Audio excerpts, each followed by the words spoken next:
Graça e paz, meus irmãos. Estamos aqui mais uma vez para desfrutar da palavra do Senhor, aonde nós fizemos o primeiro estudo da igreja Esmirna, né? Que fizemos ali, mostramos ali todo o processo, toda a tribulação, toda a perseguição, tudo aquilo que os judeus, judaizantes estavam, né, fazendo com a igreja. Mostrei alguns versículos para vocês, levei vocês a percorrer toda a Bíblia, não é verdade? Eles achavam que eles estavam servindo a Deus. Então nós vamos dar continuidade à parte 2 do estudo, vamos entrar no capítulo 10, amém? Capítulo 10, que fala assim: não temas coisa que estás para sofrer, eis que o diabo está para lançar na prisão alguns dentre vós, para ser disposto à prova. E tereis tribulações de 10 dias, ser fiel até a morte, e eu te darei a coroa da vida. Eu só vou falar hoje do capítulo 10, amém? Capítulo 10 não, versículo 10 do capítulo 2 do versículo 10.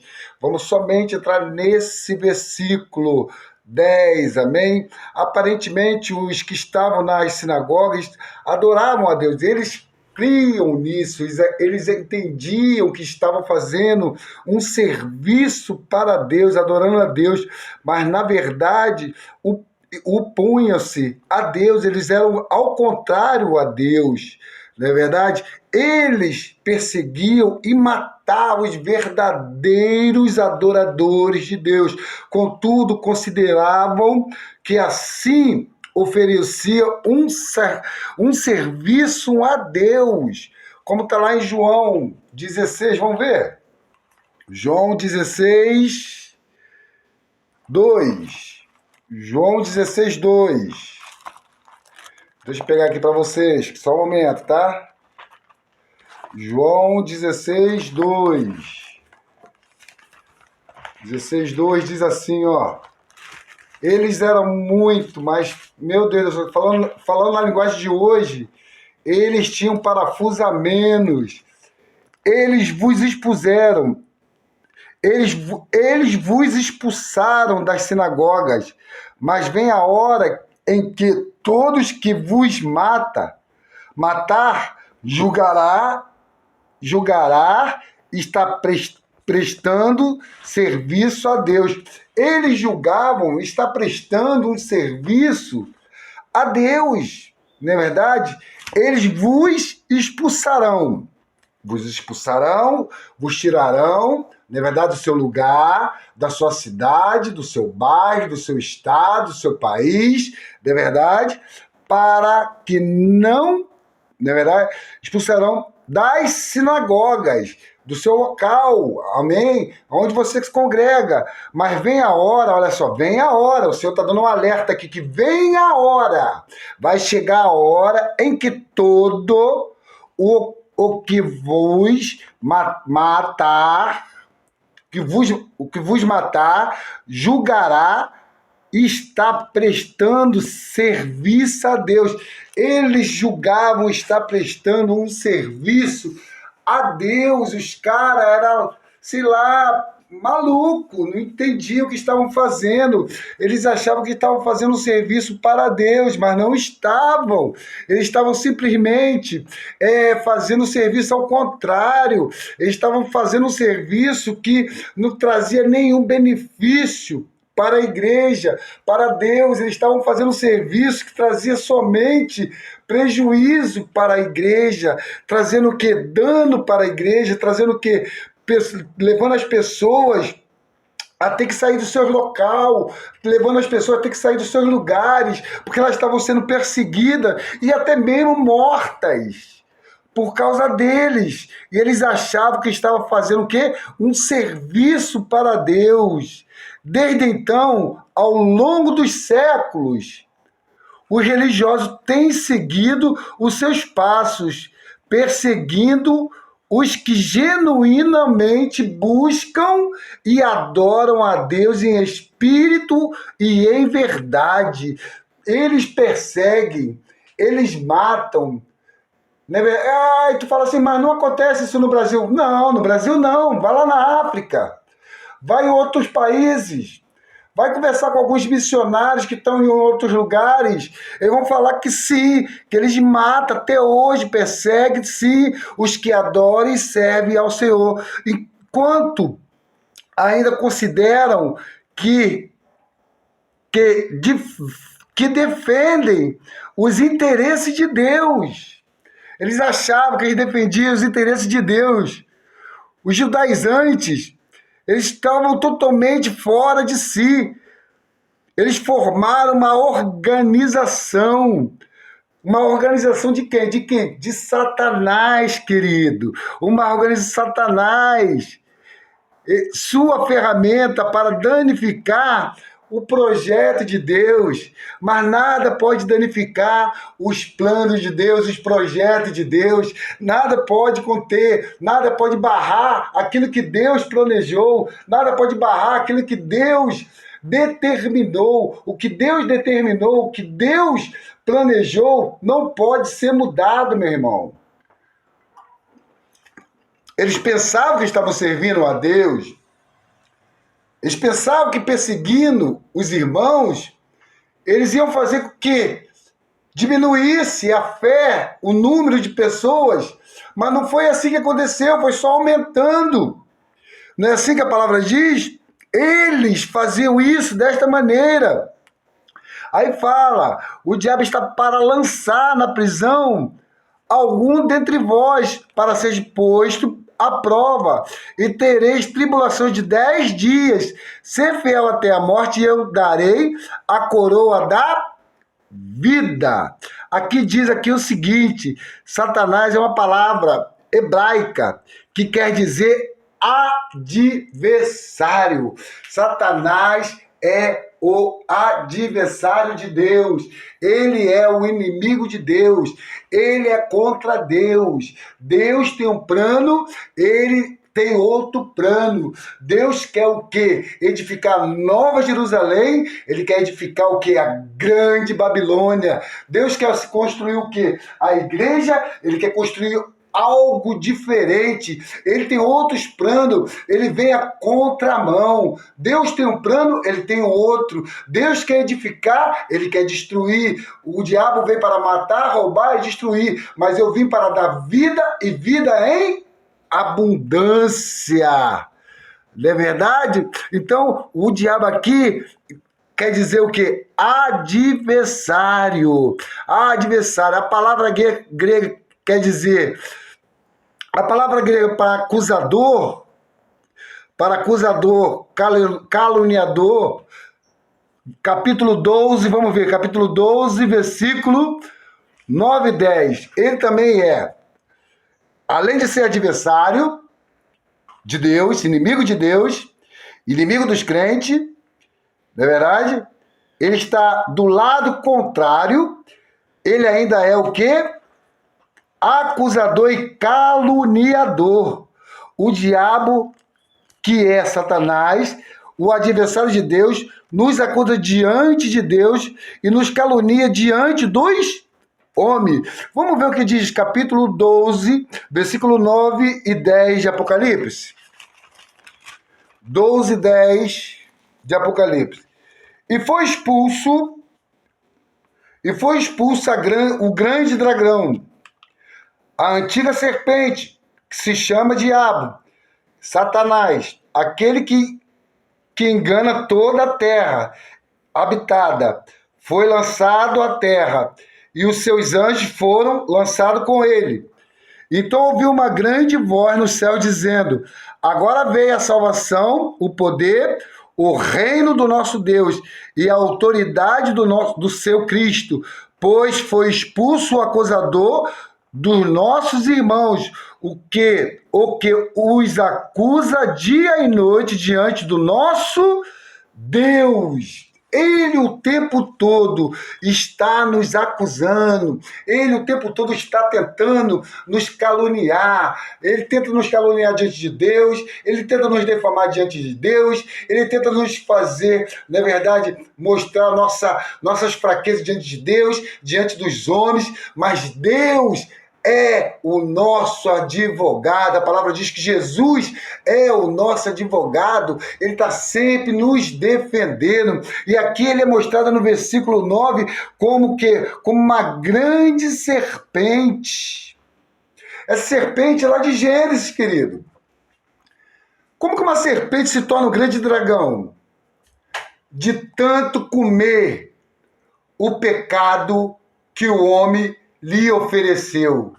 De tanto se alimentar dos pecados que eu, você, de gerações passadas, de geração presentes, ter dado de comer para ela. Ela então se tornou o quê? Um grande dragão. Antes era somente uma serpente. Agora se encontra o quê? Como um grande dragão. Mas a palavra também é clara. Amém? Pois foi expulso o acusador de nossos irmãos. Querido, não tem acusação contra tu, contra a sua vida, não tem acusação contra a sua família, não tem acusação contra você em relação alguma, porque você tem um defensor, e quem te defende é Cristo, quem te defende é o nosso amado Senhor, quem te defende é aquele que está no trono, quem te defende é aquele que morreu na cruz pelos nossos pecados. E eu quero te dizer uma coisa: quando ele vier, deixa eu pegar aqui uma relação de erros teus. Aqui, ó.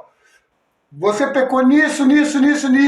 Você fala, verdade, pequei mesmo, nisso. Aí você vira uma página e mostra assim, mas olha aqui, ó. Eu fui perdoado, porque quem perdoou os meus pecados foi Jesus Cristo que morreu na cruz. Toda vez que eu peco, me arrependo, eu sou lavado e remido pelo sangue do Cordeiro. O sangue me purifica de todo o meu pecado. E quando nós somos purificados, nenhuma condenação há para aqueles que estão em Cristo Jesus. Você crê nisso? Então a palavra é clara. Então você não pode permitir que o inimigo venha te acusar. Você não pode permitir que o inimigo venha fazer de chacota com você. Você não pode permitir que o inimigo venha fazer de você gato-sapato. Você pode falar para ele, ei, a relação de pecado é grande, mas a relação também de perdão é muito maior, porque o Senhor já está me perdoando até dos pecados que eu ainda vou cometer, porque Ele sabe o que vai acontecer lá na frente, você não sabe nada. Ele sabe o que vai acontecer comigo amanhã, Ele sabe o que vai acontecer comigo daqui a um mês, 1 ano, 2 anos, 3 anos, e Ele já está me purificando, porque Ele também sabe que eu tenho um coração de arrependimento e Ele me perdoa dos meus pecados. Louvado seja o nome do Senhor. O número 10, vamos lá. O diabo, já falei. O número 10 significa plenitude. Por exemplo, plenamente, exigências de Deus. 10 dias representa um período de tempo que é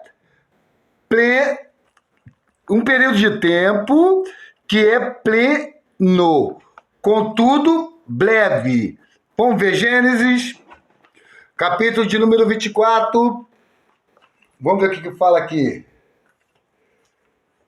Gente, está muito quente aqui, porque se eu abrir a janela vem barulho lá da rua. E aí a gente não consegue gravar. Gênesis 24, 55. Gênesis 24, 55 fala assim, ó. Então disseram seu irmão e sua mãe, fique a donzela conosco alguns dias, ou pelo menos 10 dias, e depois irá. Aqui já está uma palavra nos mostrando que esse 10 é um número completo de uma plenitude de Deus. 10 Dia representa um período de tempo que é plenitude, contudo, é breve, não é um tempo para sempre, é um período que vai passar. É como se eu estivesse falando para a igreja de Esmirna: segura firme, segura a barra, aguenta, que vai passar a tua guerra, vai passar a tua batalha, os conflitos vão passar, as dificuldades vão passar. É como se eu estivesse falando para nós hoje, querido: não se preocupe, tudo vai passar. Não aflige o seu coração, tudo vai passar. A Covid vai passar. A tribulação do teu casamento vai passar. A dificuldade no teu trabalho vai passar. Tudo vai passar. Tudo neste mundo é passageiro. A única coisa que não passa é a palavra do Senhor. Passa o céu e passa a terra, mas as minhas palavras não passarão. Então esse número 10 é um número que nos mostra, na verdade, o que Deus deseja. E ele estava mostrando para a igreja ali: fica tranquilo que vai passar. Vamos para Jeremias. Jeremias agora também nos mostra, Jeremias capítulo de número... Eu fiz algumas anotações de alguns versículos aqui. Jeremias 42, 7. 42, 7, diz assim, ó. Vem de novo, número 10. 42, 7 diz assim: e sucedeu que ao fim de 10 dias veio a palavra do Senhor a Jeremias. Jeremias estava aguardando uma palavra do Senhor, uma palavra profética, mas demorou 10 dias. Não foi 6 dias, nem 9 dias, nem 11 dias, nem 12 dias, mas foi 10 dias. Ele teve que aguardar durante 10 dias para que ele pudesse, então, receber a palavra do Senhor. Eu não sei o que a igreja hoje está aguardando, esperando, mas espere, porque Deus vai fazer o que Ele prometeu. Ele vai vir buscar a igreja, Ele vai cumprir as suas promessas. As promessas do Senhor, ela nunca falha. Daniel capítulo 1, versículo de número 12 e 14. Diz assim, olha só: experimenta, peço-te, os teus servos 10 dias, fazendo que se nos deem legumes a comer e água de beber. Então se veja diante de ti o nosso parecer e o parecer dos mancebos que comem a porção do manjar do rei, e conforme veres, te hajas com os teus servos, e ele conveio nisto, e os experimentou 10 dias. Mais uma palavra aqui que Daniel estava falando ali, entendeu? Para que ele viesse a ser experimentado por 10, então falou 10 dias. Esse número 10 ele me chama muita atenção, porque o número 10 significa que as aflições da igreja, sofrimento da igreja era plena, contudo breve. Todo sofrimento ele passa, mas o reino é eterno. O reino não passa. A vida de Deus não passa. O Senhor tragou a morte, que eu já falei. Ele venceu a morte. E você pode vencer se você estiver nele. Então, querido, o Senhor estava querendo dizer aqui que as aflições da igreja sofredora, a igreja de Esmirna, não é verdade? Contudo, breve, seria breve. Como sinal, os 10 dias referido neste versículo indica profeticamente os 10 períodos de perseguição que a igreja sofreu da parte dos imperadores romanos, que começou com Nero na segunda metade do século I e terminou com Constantino o Grande na primeira metade do século IV. Por mais severas que tenham sido as perseguições instigadas pelo diabo, Satanás, por meio dos Césares romanos, que fizeram tudo para destruir e eliminar a igreja, eles não puderam subjugar nem por fim a igreja. A história demonstra, querido, olha só, a história demonstra que a igreja do Cristo vivo, que morreu e tornou a viver, resistiu vitoriosamente à perseguição e multiplicou-se. Ela venceu e multiplicou-se. Não adiantou perseguir, não adiantou. O que aconteceu? Ela só cresceu. Ela só cresceu porque é uma semente que tem vida. Quando você lança uma semente em um solo bom, ela vai crescer, porque ela tem vida. Você pode até jogar água ou não jogar água, mas se ela tem vida, ela vai crescer. Você bota ali, meu querido, tu já viu a grama? Ela nasce ali no meio do asfalto, ela consegue sair, ela consegue sobreviver, porque ela é cheia de vida. Amém? Ô, glória! Agora vamos falar da coroa. Uma coroa no Novo Testamento denota sempre um prêmio. Aquela igreja sofredora ia receber um prêmio. Como nós também vamos receber um prêmio.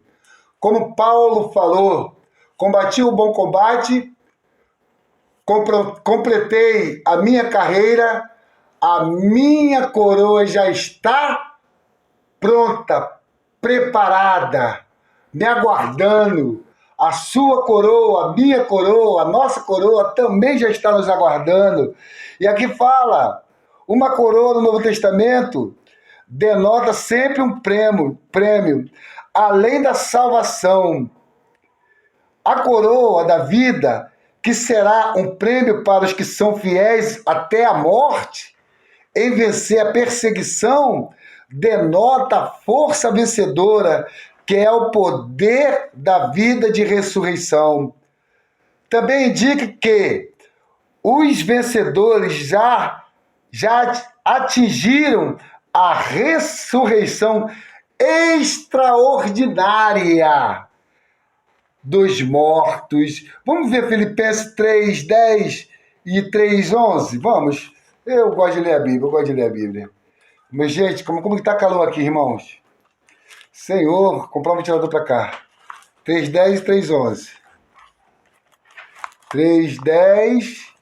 Para conhecê-lo e o poder da sua ressurreição e a comunhão do seu sofrimento, sendo conformado à morte, para ver se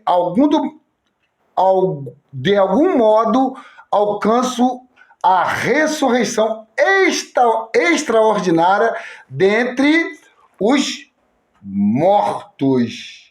Amém? Então, querida, aqui termina mostrando que nós vamos receber uma coroa. Mas você precisa ser fiel a qualquer tipo de perseguição. A igreja de Esmirna, ela precisava ser fiel. Ela precisava se manter firme. Ela precisava segurar a onda.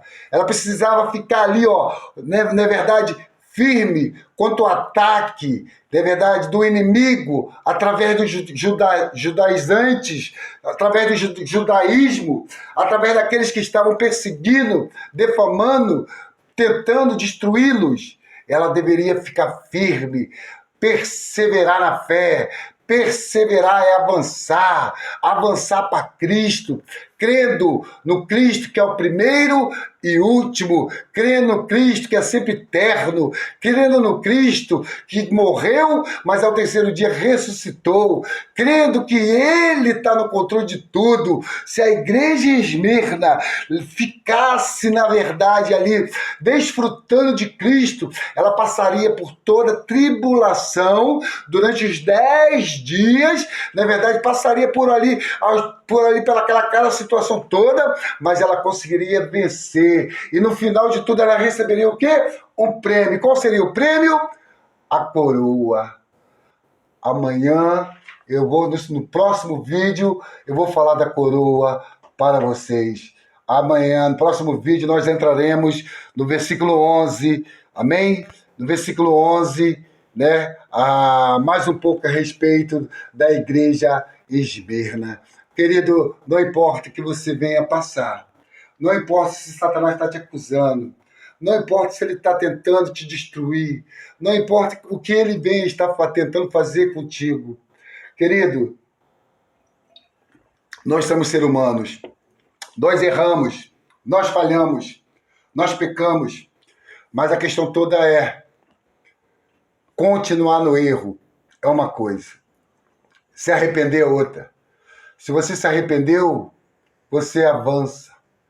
Quem fica parado é atropelado. Mas quem avança, alcança a coroa. A coroa que o Senhor quer te dar. Essa coroa é uma coroa da vida. É uma coroa de vida. É uma coroa cheia de realidade. E amanhã eu vou te mostrar de que forma essa coroa está sendo construída. De que forma essa coroa está sendo edificada. Talvez você está pensando que a coroa que você vai receber venha ser uma coroa de ouro, de cristal. Já vi muitos crentes, quando falam para o céu, eles falam o seguinte, não é verdade? Muito calor aqui. Fala o seguinte, eu quero ir para o céu para andar em rua de ouro. Eu quero ir para o céu para andar em rua de cristais. Eu quero ir para o céu para morar em uma mansão. Ei, para com isso, filho. Se Deus me desse uma barrinha de ouro hoje, resolvia todos os meus problemas. Não é verdade? Mas lá eu não quero saber de nada disso. Eu quero ir para lá para desfrutar do Deus triuno, do Pai, do Filho e do Espírito Santo. O que vai ter de melhor lá? O que tem de melhor lá é Cristo, é Deus, é o Espírito Santo. O que pode ter de melhor do que a Trindade no reino dos céus, no paraíso de Deus? Querido, amanhã eu te mostrarei o que é a coroa e de que maneira ela é edificada. Talvez você pense que ela é feita de ouro, prata e pedras preciosas. Mas amanhã você vai ter uma surpresa. Quando eu ler um versículo que eu sei que está na Bíblia, você vai ficar impactado com essa coroa. A sua coroa, ela está aqui perto de você. A sua coroa talvez está do teu lado. A sua coroa talvez venha a ser o seu vizinho. A sua coroa talvez trabalhe do teu lado aí. Essa coroa, ela pode ser o seu esposo, seu filho. Amém. Fechar. Já dei um gancho para vocês. Fique com Deus. Não esqueça. Se inscreva no nosso canal. A igreja Esmirna, ela tinha todo esse processo ali, né? Os judaizantes tentando trazer todo o ritual, todo o sacrifício, tentando trazer o que era velho para o que era novo. E o Senhor já tinha destruído o que era velho. E o Senhor queria somente uma vida de ressurreição. E eles só precisavam perseverar. Durante 10 dias, perseverar, aguentar firme toda a investida do inimigo para que eles pudessem vencer. Nós também, essa palavra se aplica nas nossas vidas hoje. Se você aguentar firme, você vai ser vencedor. E você vai ter direito de se alimentar da árvore da vida, do rio da água da vida, você vai ter direito ao banquete que o Senhor dará para você. Jesus é o Senhor. Não esqueça, se inscreva no canal, dá um like, divulgue nosso canal. Isso aqui não está sendo feito à toa, eu creio que não. Eu estou aqui morrendo de calor, eu estou aqui sofrendo, entendeu? Mas Deus está me dando essas palavras. E eu tenho rebuscado, eu tenho feito um garimpo na Bíblia. Eu tenho feito garimpo na Bíblia para tentar trazer somente a essência do que está na Bíblia para você. Eu já falei para você, o livro de Apocalipse não é difícil de entender. Você precisa só estar na posição de servo. Você só precisa estar no Espírito. Aí você vai ouvir o que Deus está falando nesse livro. Você vai ouvir e você vai entender. Porque essas cartas, essas 7 cartas, foram escritas para as igrejas na Ásia, mas ela se aplica a nós hoje. Se nós tivermos um viver de ressurreição, se nós desfrutarmos das riquezas de Cristo insondáveis, nós vamos conseguir vencer todas as dificuldades e todas as batalhas. Jesus é o Senhor, louvado seja o nome de Deus.